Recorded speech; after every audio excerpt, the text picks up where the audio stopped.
now. We will be sharing this after. And yeah, just like the usual sections, please go to the tinyurl.com, that URL. So today, this lecture, we are talking about a diagnostic taxonomy of failure. But before actually explaining what it is, I want to start by showing you all an example. Please lower the volume on your devices. I don't know how to lower it on my end, so that it propagates on your machines. I was experimenting with it, couldn't find a way to do it on Zoom. There will be voice coming in. Do not get your ears shattered. So is me back in my day when I had luscious locks and grandiose hair. I think I look better this day. But the point is, we were playing Sekiro, and these three people are PhD students or graduate students in the computational media department. And every week, what we do is we go on stream and have a stream that is called Scholars Play. And in this week, we are playing Sekiro. And Sekiro, for those who are not familiar, is a very difficult game. It comes from the Dark Souls family. Oh no, my internet connection is unstable. Okay, give me 1 sec. I'm going to plug myself in through the Ethernet cable. So I might drop off in just a second, but this will give me more reliable internet access. Well, let's barrel on. So in this case, we're playing Sekiro, and you're going to see some good stuff. Especially in stealth games, because there's a ton of stealth games that give you some kind of like detective vision or otherwise that acts as an overlay on your screen, but you end up wanting to have that on all the time. So instead of like looking at the pretty graphics, you end up looking at the reduced screen that has more concentrated information. So what I'm enjoying right now is frustrating my peers. Okay, yeah, that's a good one. So what you just saw was effectively me failing at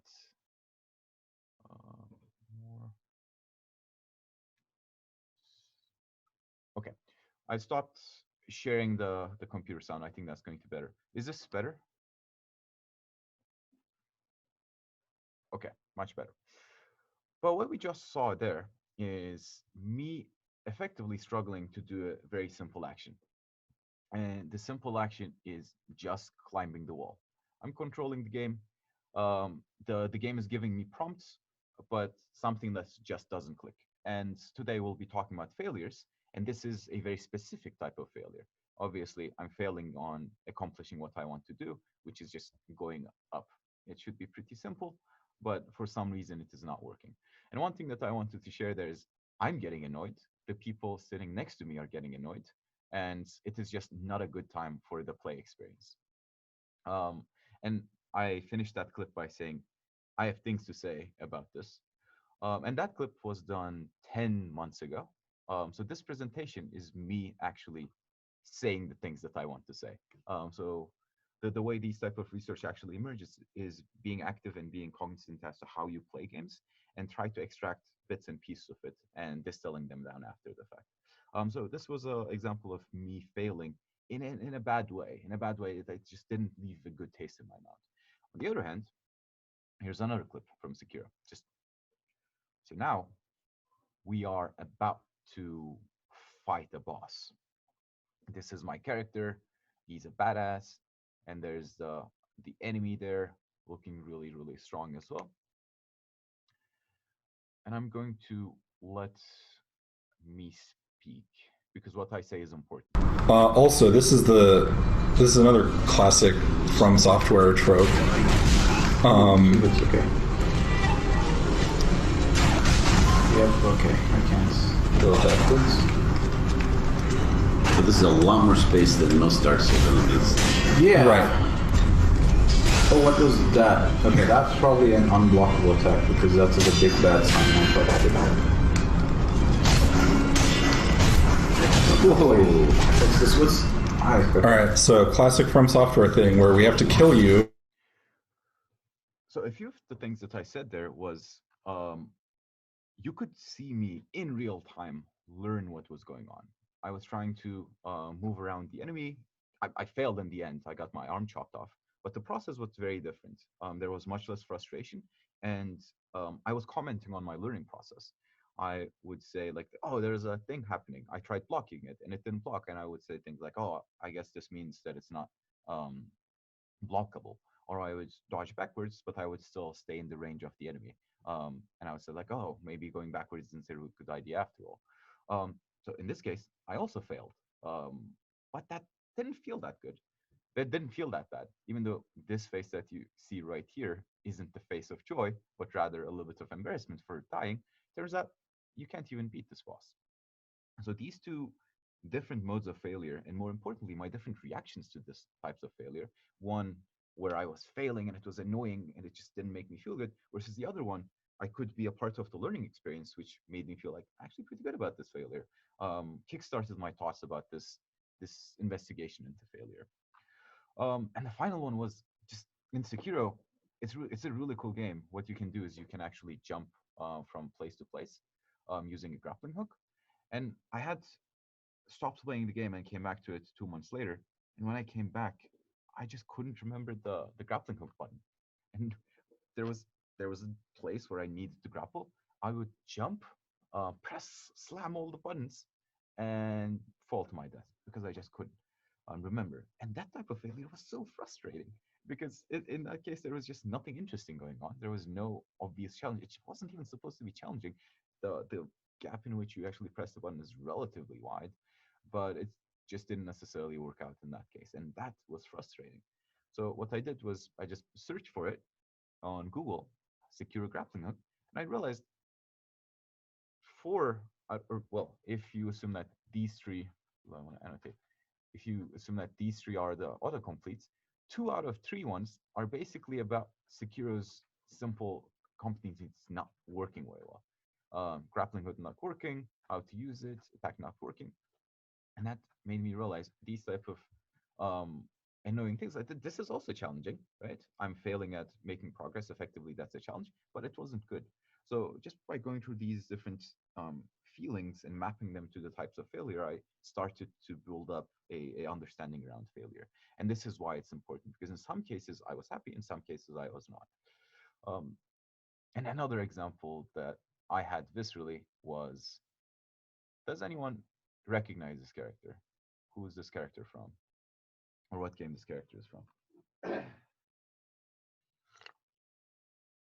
Yep, getting over it. And what's a short description talking about this game?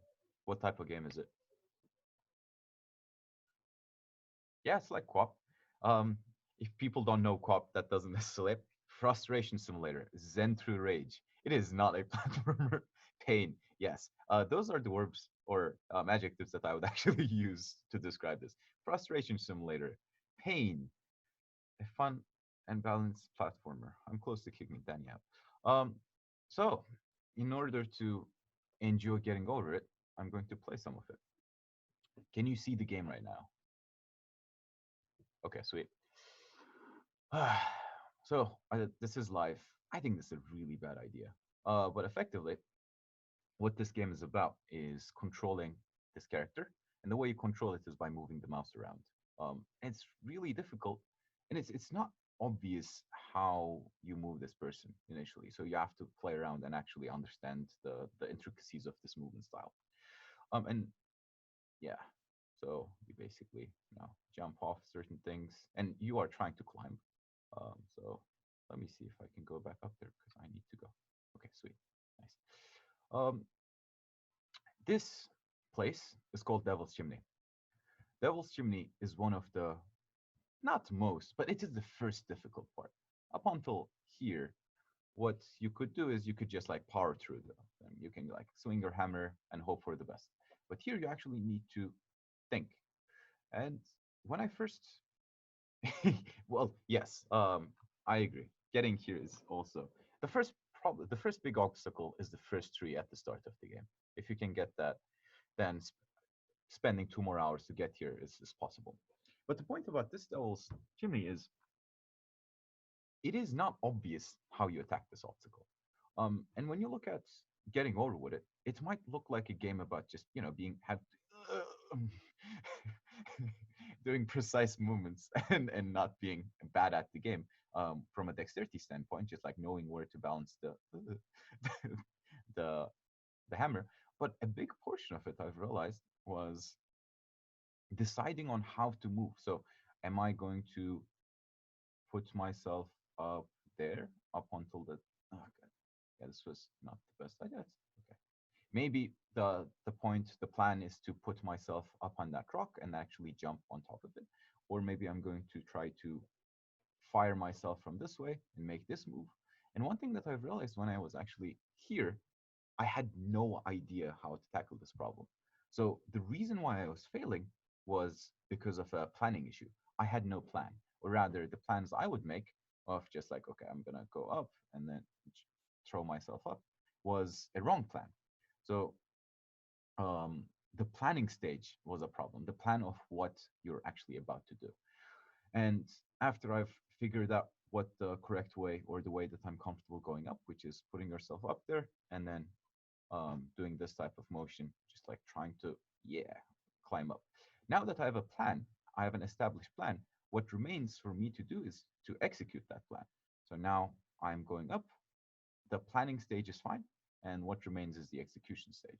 So what I'm trying to do now is to jump up there. I know what to do. I just need to do it properly. Uh, and whenever you fail, Bennett Foddy actually gracefully comments on it. It is possible, yes.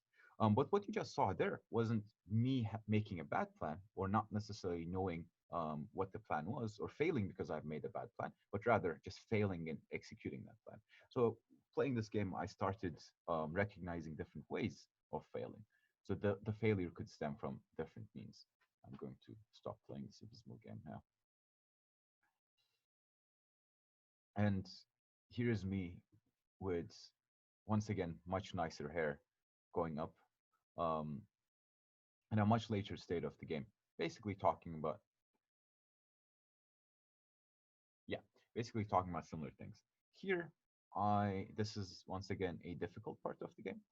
And I actually record myself playing games while doing research because it allows me to share it and also think these ideas through to go back and reiterate on them. In this case, what I need to do is actually go up this piece of stairs, but I don't know what to do. I don't have a plan of attack. So I do something, I flail a bit, and when I jump down, I actually comment on like I say out like I didn't know what to do. So this was in that case was another type of failure, but I failed because I didn't have a plan of attack. I didn't know what to do, and just a few seconds later, n- now I'm effectively saying, "Oh, there's a move, but I can't do it." I go this far again. I'm trying this place again. I fall down and I fall down. And at that point, I had passed that place so many times. I knew what to do, but once again, it was an execution failure, or I failed at making that jump. It wasn't a planning problem, but it was just a problem. And among all these experiences of playing Sekiro and playing Getting Over It and so on and so forth, um, this lecture was born. And more importantly for me, these two questions. So, first, why did I feel like I was failing in different ways? And second question is, why did some failures felt good? Why did some failures feel good and others feel bad? English. I was tired yesterday.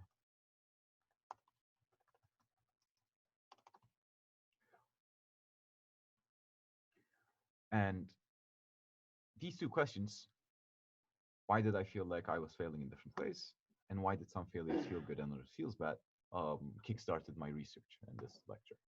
And these are important questions to ask. And they're important questions to ask while you're designing games.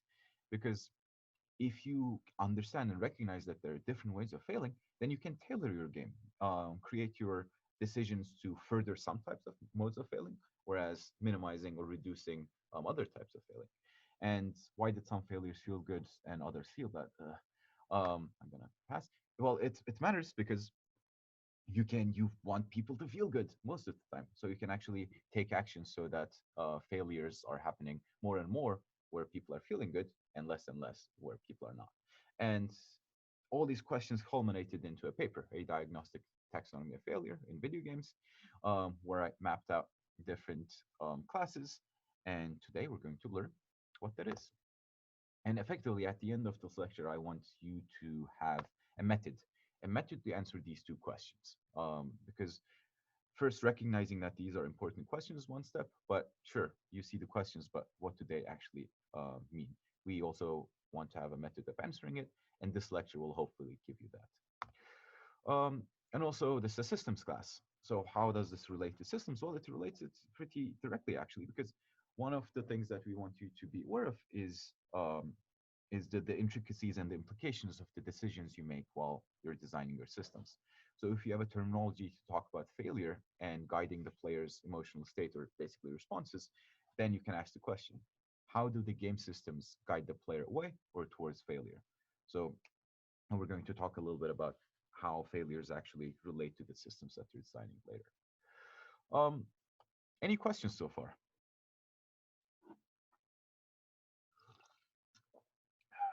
Okay. All right. What is a game designer's job? A game designer's job is, let's hear it or type it.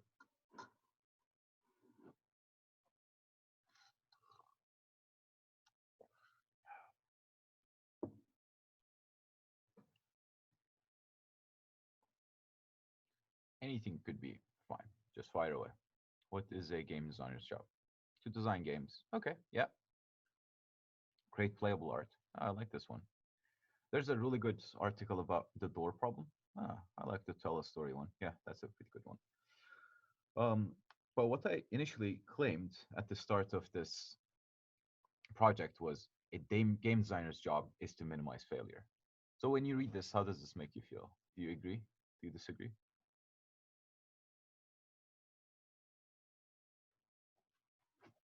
Dark Souls. Yes, Dark Souls. That is correct. Dark Souls. A game designer's job is definitely not to minimize failures. We talked about getting over it. You mentioned Dark Souls directly. Darkest Dungeon was a game that we played. Failure is a huge component of games. Does anyone recognize this game? What game am I showing? Down at the at percent sign. Tad, you cannot cheat. You're not allowed to say if you know this game. Close, actually. Yeah, I'll allow it. War Fortress. Um, it is Rogue. It is the game that started it all in the Dwarf Fortress realm. So Rogue, it's a video game. So it turns out the genre of a rogue, genre of the game rogue, is roguelike. Have you ever thought about like what roguelike meant? It just means a game that is similar to Rogue, the game. And a big portion of roguelike games, Dwarf Fortress, I think it counts. Um, yeah, it does.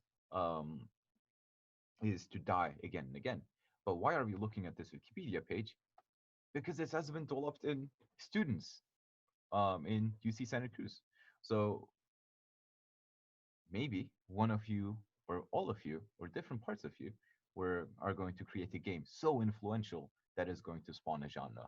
UC Santa Cruz is a good place to actually do this type of game design work. So cool, small history.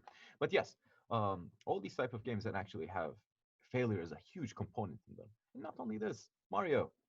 What do you do in Mario? You jump and you die. You die and you jump and you run and you die. That's and you all know this Mario, but still.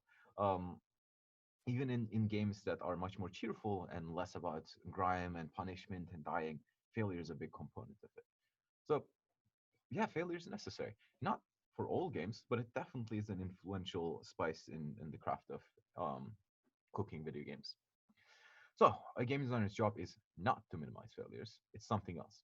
But that being said, not all failures are good, right? Like I was talking about how I was struggling to make that simple jump and it was really annoying. I was failing and it wasn't fun. Um, I came really close to flipping the table. In the Sekiro episode on Twitch, I actually left midway through, but that's a different story. So some failures are good. Which ones? And how do we tell? By the end of this lecture, I want you all to be able to answer these questions. Let's focus on Jenga. Okay. Jenga is a game where you stack up blocks and you draw a block, put it on top, draw another block, put it on top. The tower gets taller and taller, and it becomes less stable. Um, if you drop the piece, it is a physical manipulation failure. You know, you are using your hands, dexterities, to pull a piece, put it on top, and you can actually physically drop a piece. Is that a problem in Jenga?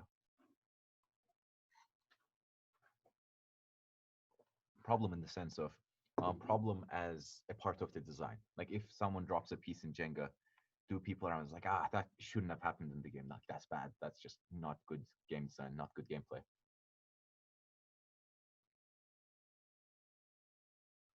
Nope. Yeah, it is not. Um, Apparently Google Slides has a captioning system. So especially when I ask questions, I want them to stay on the screen so people can see it. Let's just test it out and see how it goes. If people think it is useful for you to follow along, we'll keep it. If it's distracting, we will not. But I like the idea. So yeah, the question was, is it a problem if there's a physical manipulation failure? Well, it's not. It's not a problem because the failure supports the game loop, right? What is a game loop? I don't think we explicitly discussed this terminology just yet. We might have mentioned it in passing. I probably talked about it a lot, but can anyone give me an example or describe what the game loop is so we're all on the same page?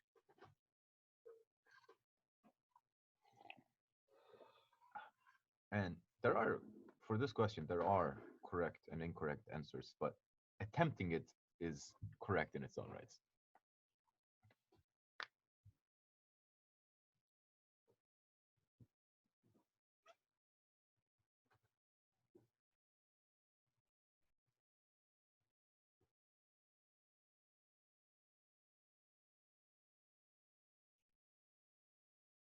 Part of how Jenga is played. Yeah. Effectively, what we are trying to tease out with the game loop is that what is the action that the player is constantly taking, and yes, yeah, how parts interact with each other and what behavior arise out of them. That's a very systematic way of looking at it. But just to simplifying for our case is what is the player doing? What is the main verbs and actions that the player is taking again and again? In World of Warcraft, you know, that would be casting spells, grinding loot. In Diablo, killing enemies, grinding group. In driving games, it is just driving and finishing driving races, well, races, and then upgrading your car races. So the main thing, the main verbiage that the players do. Yes, in Jenga, it would be removing and stacking blocks. Cool. So we're on the same page with the terminology. Going back to failure, in Jenga, dropping the piece isn't a problem. Let's look at chess. You drop the piece. Again, it is a physical manipulation failure. But in this case, it is a problem, especially assume you're playing chess with a weirdly designed alien chess piece, chessboard, um, where like holding the chess piece is actually difficult.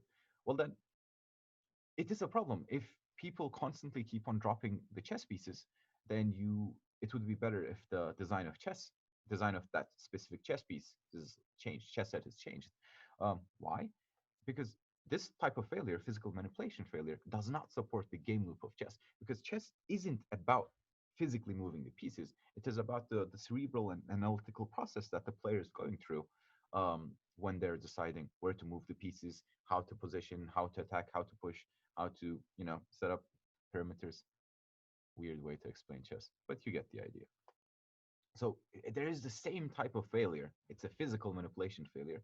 In one, in Jenga, it's an in loop failure, and in chess, it is an out of loop failure. And what we mean by that is an in loop failure. Go away. An in loop failure is failures that are expected to happen in the game loop. So failures that are expected to emerge while the players engaging with the game in the suggested mode of play. And out of loop failures are failures that are not expected to happen in the game loop. And this is a critical distinction, and we're going to keep coming back again and again. And I really want you to stay with this idea throughout this lecture and when you're designing the games. So, what is the challenge that you want your player to feel? In chess, the challenge shouldn't come from moving the pieces. In Jenga, the challenge is moving the pieces and deciding which piece to whatnot. So another way to look at in loop failures and out of loop failures is what is the designed challenge? What is the player expected to struggle in? And if you have any questions about these type of concepts, please raise your hand. But any questions on the in loop and out of loop challenges so far? Okay. I'm trusting you all to cut me off. Please cut me off. The first one that cuts me off gets an extra credit point. Okay, so physical manipulation failure. I was using this term, but it's just not the only type of failure. There are many type of failures. There's misreading failure. You read the text wrong, you pressed the wrong button, you had the wrong type of facial hair, you were wearing the wrong costume. So it's a bit too big of a space to work with that, and we needed to tame that space, and that's where the classes of failure actually came up. I wanted to generalize different types of failure and understand where a player can fail while playing with a game. In order to understand where a player can fail while playing with a game, I needed to understand how gameplay actually happened. And there's several theories about this. Stephen Swink, Steve Swink, Swink wrote a book called Game Feel that describes this interactive loop. Don Norman at the Design of Everyday Things. It's a book that we discussed earlier. It describes how people interact with interfaces. But for our purposes, I basically decided to go with what I'm about to present to make delineating different types of failure a little bit more efficient. So the player is a mental model of the game, and we talked about this in the first sections and the first start of the class. So I'm not going to spend too much time, but effectively, what does the player think about the game, right? What the player thinks they can do, and what the player thinks they should do. Using the model, the player actually creates a plan. Okay, I'm playing Mario. I know I can jump. I think I can jump over that gap. It seems like that. Okay, my plan is to run and do the jump. Okay, that was the plan. Now we need to actually execute the plan. I decided that I was going to jump over that gap. Now I need to do it. Um, and based on whether I'm successful in making the jump, clearing that space, clearing the gap, my mental model updates. So, for example, I failed that jump. My mental I failed that jump, so I can say like, maybe my jump isn't that tall or high. I can't clear those gaps, so I'm going to create a different plan. My understanding of what is going on and what I can do changed. And a part of it is what can you do in the game, right? And another class of failure here is discovering mechanics. So it's the player's understanding of what are the capabilities of the character, how do different mechanics actually interact with it, and what are the affordances, mechanics, and systems of the game. It's a part of the player mental model, what they can do. And the other part of it is what they should do. In Mario, it's pretty simple. You go right. But in other games, it becomes a little more complicated. So the player's mental model, I claim, has a part which is about what the player can do, and a part is about what the player should do. And that's setting goals. Great. What you do then is you basically iteratively go around this loop. You have a mental model, you plan, you execute, you update. Great. But in order to actually do that with the game, you need to interface with the game. So encoding input basically means you need to know what buttons are active. If you have a keyboard, there are dozens of buttons, but not every button is mapped to an action into the game, right? So understanding that and also understanding the primitive controls. Jumping is by A, and you need to press A near the ledge to grab on. These type of things. Um, and decoding output is the inverse of it. Well, I made something, and the game is telling me something back. Well, it is giving me this information visually, orally, maybe with rumble, factually. There's language. I need to be able to parse this information. Um, and instead of now talking about all these different classes that I just like threw on the face, what I want to describe is these are the 6 places the player can actually fail. These are the steps in which the player goes through to engage with the game. We have a mental model. We plan using it. We execute our plan. We update our mental model. And in order to engage in this loop, we have to know how to encode our input and decode the output that is coming up from the screen. So instead of using arbitrary terminology, we'll be focusing on these 6 places. Um, so physical manipulation failure. I dropped a piece. What would you think this would fall under? Which of these classes is a physical manipulation failure in?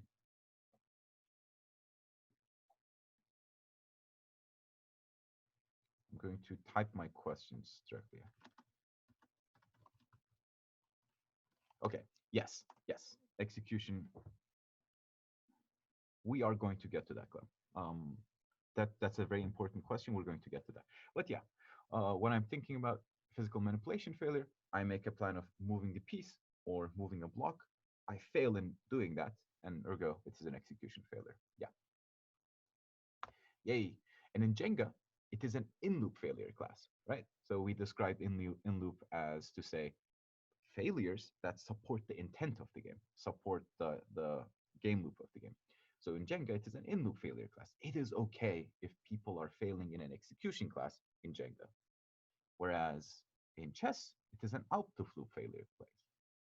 If people are failing in execution while playing chess, that is a problem and requires a response from the designers or the game in the form of an update to the design of the game. I click. Um, just to reiterate, in-loop failures, failures that are expected to happen, and out-of-loop failures, failures that are expected to not happen. And in this case, because we expect physical manipulation to happen, and that's an execution, it's an in-loop, whereas in chess, it's an out-of-loop. Now I'm going to dig a little bit deeper into these individual classes and then give you examples, and there will be some time to practice this. So encoding input, the player's knowledge of the hardware level control scheme and the physical capability of using it, and also the elementary controls. So an in-loop example is a puzzle box. When you have a puzzle box, you actually don't know how to engage with that game, right? And the joy of actually engaging with the puzzle box comes from figuring out what levers to pull and what things to push. It's really trying to understand what are the physical things that you need to do to interact with that game. Or escape rooms are also similar, right? In that case, if you fail at finding out what is the correct button to push, that's okay. Okay, Google phone, please.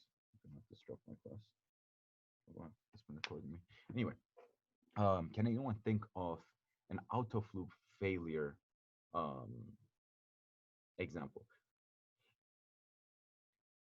Actually, let me hold these questions to later, um, because out of loop encoding input classes are really common.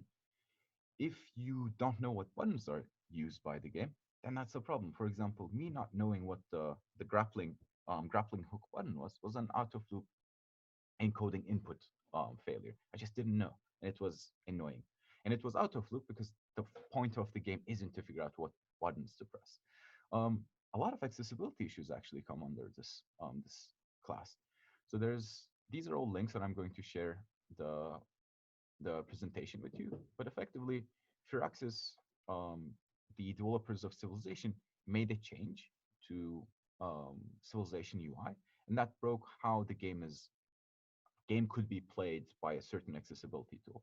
And the person had 1,400 hours of the game and just stopped being able to play this game, engage with this game. Um, and even though they know how to do it, they had a physical limitation that stopped them from engaging with it. And that is a huge out of loop example, out of loop failure. We do not want our players to not be able to engage with the game. A puzzle block, if you don't know how to engage with it, that's fine. That's where the joy is. In digital games, it is mostly not okay. Um, decoding output is similar in that it carries a lot of accessibility issues with it. So an in-loop failure is not that easy to find actually. Like in most games, you want the game to be easily legible, except in hidden object games. So if you look at these type of games where the goal is to find the skull or something to the effect, count how many skulls there are. The challenge of the game actually comes from parsing the information that the game is giving to you. And after that parsing is done, the rest should be easy. But out of loop examples, failing in this way is not okay. It's just if in any shooter game you're failing because you fail to differentiate um, enemies from allies because color blindness, or you can't read the text because it's too small, or you don't necessarily understand the language that is spoken in the game, these are all out of loop failures. And once again, in most games, encoding in most digital games, encoding input and decoding output are out of loop failures. Um, any questions on encoding input and decoding output and how we're separating in-loop examples, in-loop failures from out-of-loop failures in this way? Are bugs in video games in loop failures or out of loop failures? Really good question. I will have to think. It is not obvious to me. It is related to how the bug actually influences the game. If it makes the game crash, then that's a big problem. But if it creates funny tidbits, then maybe it's okay. Discovering mechanics.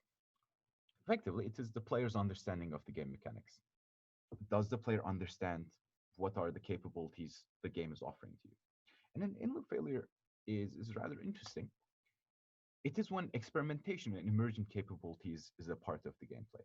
So in Zelda Breath of the Wild, it is an open world game where you're trying things out, understanding how the different systems, the temperature system and the conductivity system and the fighting system and the stealth system all relate to one another. In those type of games, if you die because you didn't necessarily understand how things interact, that's okay. It is fine if you get electrocuted because you're wearing metal armor. That's fun. You learn something, your understanding of the game updates. That's pretty cool. But in other type of games, when you fail things that should be apparent. So, for example, in Celeste, if you're not familiar with just the ability to dash, and if you don't necessarily realize simple things that will force you to make progress or um, require you knowing them to make progress, like bombs breaking walls, then that's a problem. And setting goals is effectively what it sounds like when you play the game. If the player asks, "What am I trying to do here? What's the point? What is the next step?" In most games, we don't want that question to arise. In most games, we want um, the players to always know what they're doing, but not in all games. In open world games where exploration and trial and error is a big part of it, for example, in Subnautica, trying to decide, okay, what's my goal here? What am I actually trying to accomplish? Maybe I want to do this, and maybe I want to build a ship. And Subnautica is an open world game. Um, that's and if you fail because you set up the wrong goal, turns out no, spending 20 hours collecting fish isn't a good use of time. That's okay, because the point of the game isn't necessarily to give you a specific task for you to complete it, but rather it is about you exploring that space of possibility. And an out of loop example is if you come back to a game, for example, and you just forgot what the objective is, and the game isn't supporting you in figuring out what the objective is, that's a problem. Or if you don't know which NPC to talk to further the story, and that you need to talk to that NPC in Zelda, so it gives you the next goal, that's a problem because you should, in many games, you should know what the goal is. If in Mario, for certain reasons, because maybe you're not very game literate, you don't realize that going right is the goal, and you just um, get stuck and try to go left, and you don't recognize that's the goal. Well, that's a problem. And finally, planning. Planning and execution are a little bit simpler. Planning is if the game is about making sequence of actions, deciding what route to take, deciding um, what moves to do, what moves to take in chess. If that's the point of the game, then great. If you fail because you made the wrong plan, that's fine. You'll learn, you'll do better next time.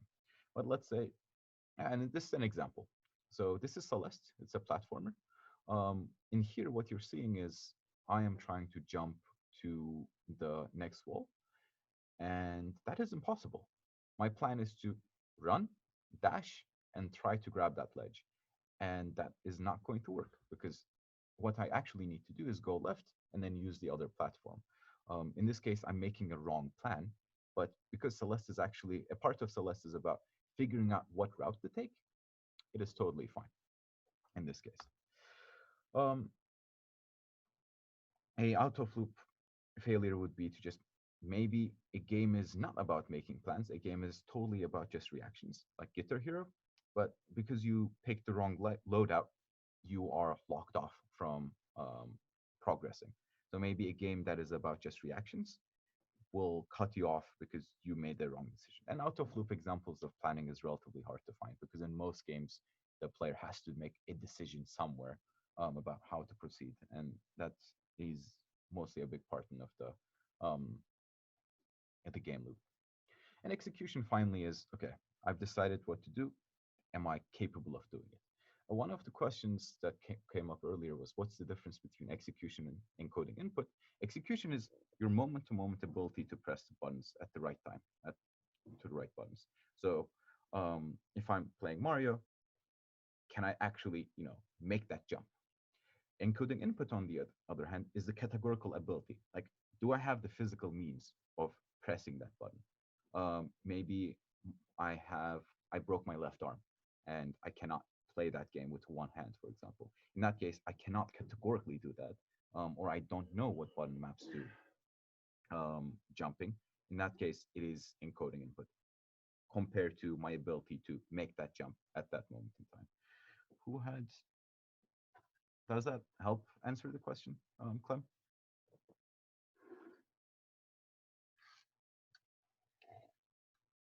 Okay, sweet. And similar to those examples, an in-loop failure. If you missed a pixel, you're jumping to by a few pixels. If you missed the platform by a few pixels, then that's totally fine. And if you're playing a first-person shooter and you shoot them, you die before you can get to them. That's okay. An out-of-loop failure is in Civilization. If you move your units to the wrong tile, well, that's bad. In Civilization, it is not the point. The point isn't necessary to make that move, to be able to move your units. If you, after deciding what units to move, moving the units directly should be trivial. And here is an example of an execution failure. I know what to do, but I just fail in it anyway. So the plan is correct. Just go up there and dash, but I fail in executing that plan. This image is a summary, and it is also in the section document. High-level ideas are there, so you can use it to refer back to it. Okay, sweet.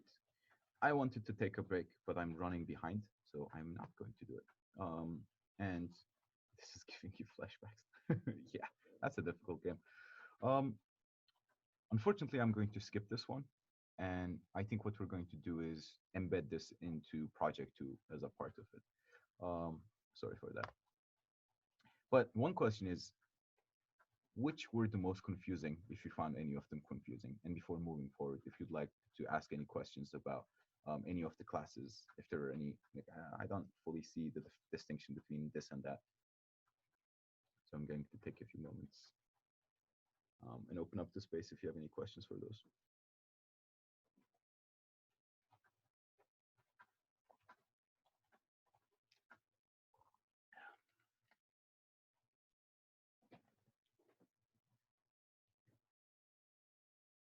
What's the boundary between? Okay, cool. So there are two questions. One is, what is the boundary between discovering mechanics and decoding? So discovering mechanics, effectively think of it as, let's start with decoding output. That is a little bit easier. Decoding output is, you're looking at the pixels. Can you actually understand what's going on the screen? Can you parse the information? So if you have color blindness, then no, you're not effectively getting all the information that is the game is giving to you. If you are hard of hearing, then no, you are not hearing the sound cues, or maybe you're in a loud airport. Same. Discovering mechanics, on the other hand, is not necessarily a moment to moment, like I see the thing, I understand what's going on, but rather, can I actually understand what I can do in the game? Like, do I understand how tall Mario's jump is? Do I understand that I can jump on the enemies and then use that to um, propel myself upwards? So a little bit more higher level, complicated interactions in the games. Effectively, what makes the game fun, um, and mastering those a little bit more complicated mechanics. Um, and another question was execution versus decoding output. Once again, yeah, decoding output is pixels and information is thrown at me. Do I see them or not? Execution, on the other hand, is, do I press the buttons at the correct time? And after having made a plan, I'm going to do that. Was I able to do that? I'm going to shoot that character. I'm going to slide through here. I'm going to jump over that. So encoding and decoding out-of-loop failures would be related to physical disabilities. Exactly. Not all of them, but honestly, most of them. Decoding input, what's on the screen. Encoding input, understanding buttons control. Yeah, I think that's a good way to put it. Good question. I think you can make that argument. I mean, the reason why it looks like this is because this is the main loop that the player engages. There's a model, they plan, they execute, update the model. But in order to engage in this, in order to be able to play, you need to see what's on the screen, and you need to be able to um, encode or basically put some of your intentions back to the system. So decoding, I wouldn't call it a part of discovering mechanic, but you need to be able to decode what the game is telling you in order to play and ergo discover the mechanics. So instead of a part of it, a prerequisite of it. That's why this is structured like this. In order to be able to engage in this loop that's happening in the player's mind, you need this interface to actually function properly. Okay, sweet. Where did you go? Oh, cool. Okay, um, let's do it. Let's put this in action. I'm curious about what you all think the in-loop and out-of-loop failures of Super Mario Bros. Is. So I'm going to start a poll, taxonomize this game. So I would like you to decide um, which parts of Super Mario Bros. Is in-loop, that is to say, supported by the game, versus out-of-loop, that should be avoided. Um, because neither of us designed Super Mario Bros., there's effectively no right or wrong answers. It is more about just um, come to a consensus because we didn't design the game, we don't know. Tell us about what you think about it, and we are going to see. Okay,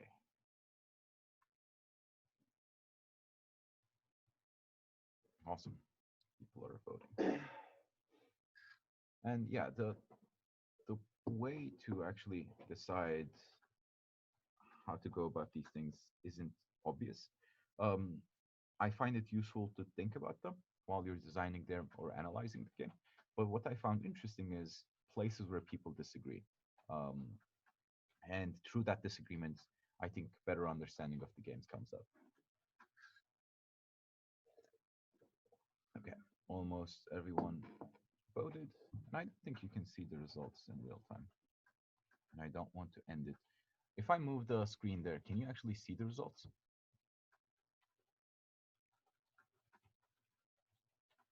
Oh, okay. That's annoying. So it's not actually full on screencasting. Oh well. Okay, I'm going to end the polling for the sake of time. Um, and I assume you can see the result. Oh, share results. There's a share results button. Okay. Yeah, I need to be on the non-presenter view to see how it goes. But yeah, so a lot of you said execution is an in-loop failure, and I agree. I think that is very difficult to dispute, and that you need to be able to press the buttons at the correct time. Um, and a big portion of you talked about discovering mechanics, and I think the reason why in my display I decided to say like discovering mechanics isn't a portion um, of Super Mario Bros. And actually having like understanding it is because I think the joy of the game actually comes from just knowing what the mechanics are and then executing them properly. I think by the first two or three levels in Super Mario Bros. In the initial games, you understand that okay, jumping on Goombas kills them. I have these certain high level jumps and etc. And the fun of it is actually, now I understand the tools that I have. Let me actually use them in more and more difficult ways. Compared to Zelda Breath of the Wild, for example. Yeah, okay, let's focus on that. I didn't know you could run in Mario for the longest time. When you figured that out, how did that make you feel? It was like, I should have been running, or it was like, wow, such a anger, right? So that's my point. I think in Mario, it's not about just like, oh, what a new tool, what a new mechanic, I can use it in. Um, then okay, yeah, that's a good one. So that introduction should be clean. In that, so this is a little bit a nuanced way of looking at it, but rather, is it okay if you fail and don't get this mechanic? In Mario, you need to get the mechanics to have fun, right? But in Zelda and Breath of the Wild, you don't necessarily have to get the mechanics at the first go. If you fail because you didn't get the mechanic, that's okay. And this is a conversation that I love having. I would much prefer spending more time on it, but unfortunately, I have to move on. But this is the reason why I like this tool is because it starts these type of conversations, and I want you to bring these type of conversations to the games that you're designing, because then after hitting the edges, like, okay, what do we actually want the player to feel? What do we actually want the player to fail at? You can make the decisions about how to design your game much more precisely. Um, and if you're actually speed running the game, right, then I think discovering mechanics suddenly becomes an in lieu failure class, because when you're speedrunning the game, you really are trying to extract the finest grain mechanics from the game, just like the bugs from it earlier, our conversation. Um, so it shifts based on who is playing the game, but this is I wish I was a bit faster, so I'm going to move on. There are some other games that are one I wanted to explore, or we're just going to go on. So where's Waldo, for example?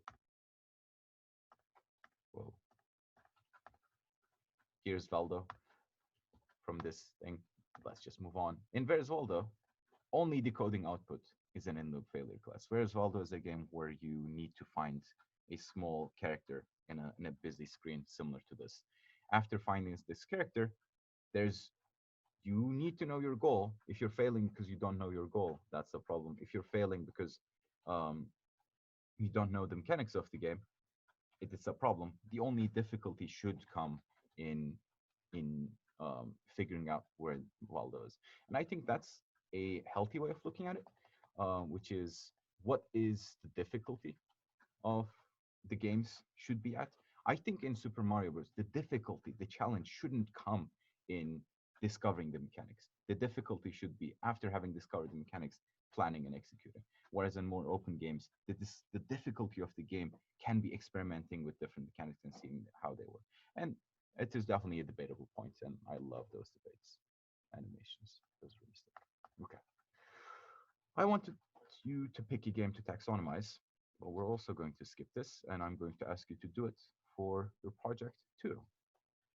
Um, Up until this point, we've been classifying games, and it has been an implicit assumption that it was a good thing to do. Why are we doing this? The reason is because we want to answer these questions. Why did I feel like I was failing in the? I'm embarrassed. Some some level of embarrassment is healthy. Okay. We want to answer these questions so we can be more intentional in designing our games, right? Um, if we understand what type of failures make our players feel good and not feel angry like Danny felt, then we can design our systems to suggest those or guide the player towards those types of failures. And understanding different classes of failures is a way to actually look at games more analytically and look at our systems as well. Up until this point, we've been classifying whole games. But one thing that you can do as well is classify instances of failures, right? So here's an instance of failure. I just failed. And we can classify it. In this case, with an execution failure. So why might that be useful? Well, because if you test your game and then see how people are failing and classify them, then you can answer this question. How do the game systems guide the player away or towards the failure? Well, if you want to make a game where the game should be very analytical, but the player is constantly failing at an execution class, well, then you probably should update your game. You should probably make a change. So understanding how to classify instances of failure and comparing them to the actual taxonomy that you made, what is in loop and what is out of loop, is very, very good, very important. Yeah, so we can, why? We classify instances so we can guide the system design process. And so we can make intentional choices in our system design. All right, let's classify an instance. Let us classify one of the failures. I was very salty when I died. Let's talk about this one. When I fail at knowing what, when I fail at the grappling hook part, and the failure mainly comes from me not knowing what to do, and I die. What type of failure is that?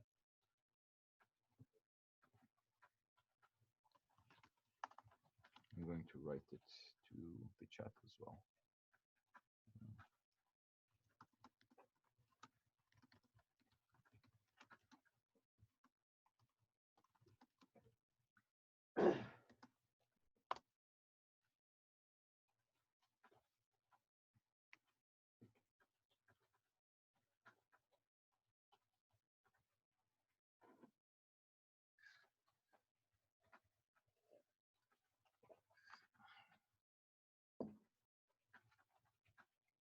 Yeah, in this case, it is encoding, but it is simply I do not know the button. It is not necessarily a higher level interaction between mechanics. It is an elementary step that the player has to take. I don't know what the button does. I don't know what the button does. And after recognizing that, like, this is a bad thing for the players to feel. This is a bad thing for players to Google. Now we can actually make a design change. And I wanted to explore possible design changes, but we don't have time. So for example, if these type of complicated games had a mode where you would click on it, and it would just give you a simple reminder tutorial about what the buttons do in a different way, that would make it so easier for people coming back. So after analyzing what a problem is, then you can start brainstorming ways of solving it. In all these cases, we could tell what my experience was because I am physically here and I played those games and it is my experience. We could tell what the failure instances were because I was feeding you my experience, right? Like I am Batu, I played this game, and that comes from playtesting. You need to know how to actually talk to the players and extract this information. And it's incredibly important. And just looking at a video or just like thinking about these things isn't good enough. You need to have a way of talking or engaging with the players so that they actually tell you why they failed. Because just looking at the play screen isn't good enough. Oh, did the player fail because they didn't press the button fast enough? Or did they fail because they didn't know what button to press? And there are good ways of doing this, not so good ways of doing this. And we're going to talk about it on Friday's lecture. Please show up to Friday's lecture. This playtesting is incredibly important. So be there and we're going to talk about it. So recap, some failures are good. Which ones and how do we tell? Which ones? In-loop failures are good, out-of-loop failures are bad. How do we tell? Well, we tell by taxonomizing our game and then taxonomizing the failure instances and making changes to our systems. No, I do not expect Friday's lecture to occur on campus because of the strike. I wanted to talk about punishment systems. That's another project that I'm working on, but we don't have time. This is my research. So if any one of you is interested in doing these type of work, AI work, blah, blah, blah, I'm looking for collaborators. Potentially giving a short talk at GDCII Summit. So this thing is going to places, hopefully. I'm excited about it. People are excited about it. So there's a list of project ideas that are out there that I'm looking for collaborators to work with me on. So hit me up. I'm going to see all your questions because there's something a little bit more important. Here is a feedback form. I'm going to share the link in the document and other places as well, where I want all of you to edit link. Please take a few moments to actually fill. It has 5 questions. Just what should we keep doing? What should we stop? And what should we start? And comments about the strike. This is important so we can adjust the class and make it better for you all.